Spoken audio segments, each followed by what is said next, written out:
It seems like whoever created the boards at a lot of the boards in Stone's line really doesn't shy away from hallucinogens. And that's not a bad thing when it comes to art. Like, look at this space, you got the, you got the message, this and the dirty fish. I just love these graphics. It's great. And this is, the minigun on the table under pretty light, and just giving you a look at a few things you wouldn't normally see in, reviews from the others. You've got a look at the side cut and kind of like its depth and what it's doing, when it's standing up straight on a table like this. Now let's lay it down. You can get an idea of the camber profile or lack thereof. They call this hybrid camber, but it looks like flat to a very mellow rocker. But you can see there's just such a big nose in relation to the tail.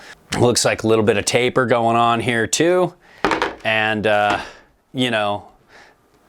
it's just got a very directional shape. Now let's talk about the width underfoot. So a lot of people want to know, how this is going to work with their boots, with their boot footprint. You figure that out yourself. I'm not going to help you there. But we're looking at 26.8-ish around off the tail, and then about 26.5, 26.6 off the front insert of the tail, and then off the back insert of the nose, you're looking at about 27.8 too, or 27.8, and then you're looking at about 28.7 off the front, give or take a few millimeters.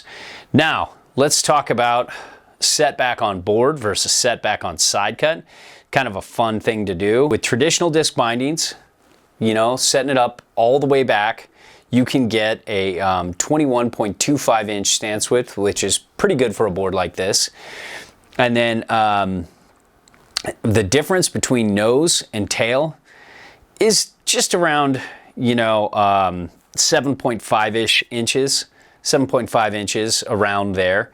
And then that makes it from here to here and here to here, okay?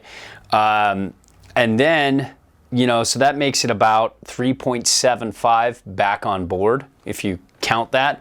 But then you factor in, this is a pretty aggressive swallowtail. There's not a lot of tail there when you look at that, probably a third of it's cut out. So measuring from the center here, going center tail, you're looking at 14.75 inches, which is massively back. Difference between nose and tail, and then 7.875 back on from center of board. Like if you were to just go like, okay, this is the center, right?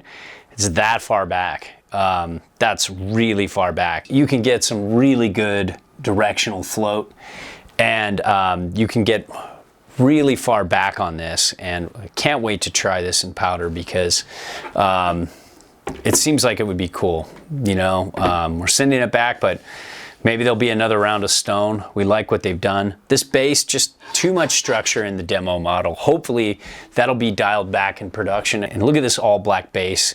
Just a wee bit of die cut here, not a lot.